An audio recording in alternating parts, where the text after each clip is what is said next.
अगर मैं हारी कहाँ जाऊंगी सरकार।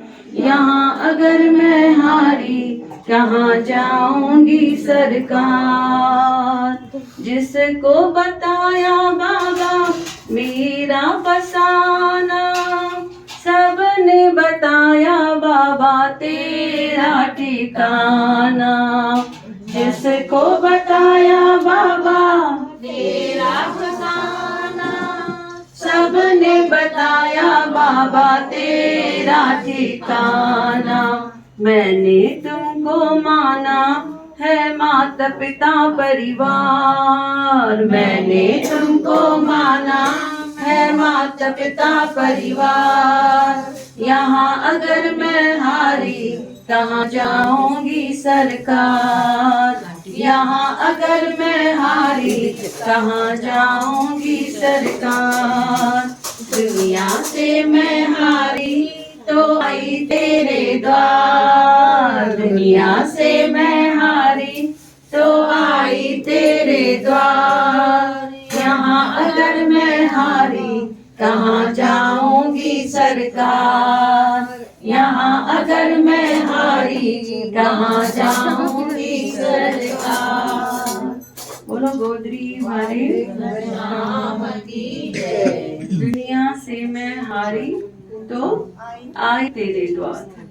जॾहिं सभु पासा हारजी वेंदा आहियूं, हा न, सभिनी वटि वेंदा आहियूं, किथां असांखे कुझु मिलंदो न आहे, पोइ लास्ट में कंहिं वटि ईंदा आहियूं, लास्ट में भॻवान जी यादि ईंदी आहे। संत कबीर बि छा चई विया आहिनि, दुख में सिमरन सब करे, सुख में करे न कोई।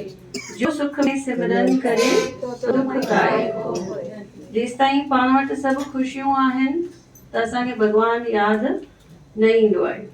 जॾहिं थोरो दुख ईंदो आहे उनखां पोइ असां भॻवान जी लॻंदा आहियूं, असांखे मंदिर यादि ईंदो आहे। जिसको बताया बाबा तेरा फसाना, सबने बताया बाबा तेरा ठिकाना।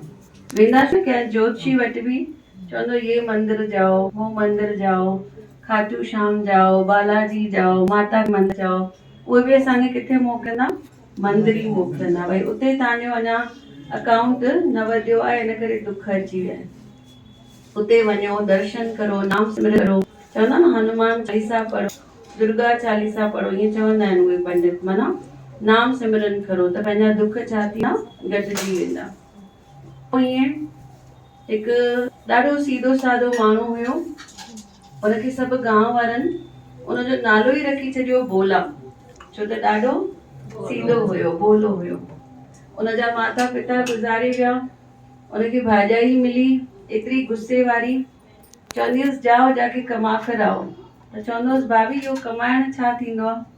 भाभी खां पुछंदो, हुनखे कमाइण जी बि ख़बर न हुई।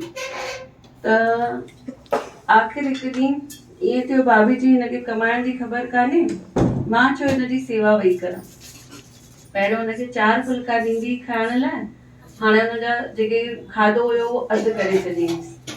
चई मां हिनखे ॾींहं में ख़ाली 2 फुल्का ॾींदीमांसि, उनखां पोइ अञा घटि, हाणे 1 फुल्को ॾींदीमांसि। वरी कंहिं महिल ईअं दिलि थींदी हुअसि हिनखे खाधो ई न ॾियां, हुनखे गुस्सो ईंदो। त वीचारी ॾाढी बुख लॻंदी हुई ऐं चई बि न सघंदो, ॾाढो सादो हुयो, कंहिंखां घुरी बि न सघंदो हो। हिकु ॾींहुं कंहिं मंदिर में हली वियो, उते ॾिठईं भंडारो वेठो हले, उते पेट भरे भंडारो खाधईं। अंदरि वियो, गुरुजी वेठा हुया। गुरुजी खे चईंसि हिते मूंखे डेली रोटी मिलंदी। चईंसि हा तोखे डेली मिलंदो खाधो, ऐं तूं असां सां अॻियां बि हल, तोखे उते वठी हलंदासीं राम भॻवान वटि। उते बि हली करे तोखे भरपेट भोजन मिलंदो, 3 दफ़ा तोखे भोजन मिलंदो। ही ॾाढो सुठो। हाणे थियो ईअं, उते वियो त गुरुजी चवनिसि था खाधो बि खा, पर उन सां गॾु नाम सिमरन बि कर। चईंसि छा थींदो आहे इहो नाम सिमरन। चईंसि सीताराम सीताराम चओ वई, सॼो ॾींहुं सीताराम सीताराम चओ वई। वरी चईं भॼन छा थो आहे। गुरु चईंसि ठीकु आहे, तो भॼन न ईंदो, तूं नाम सिमरन वेही कर। हाणे नाम सिमरन करे वेठो,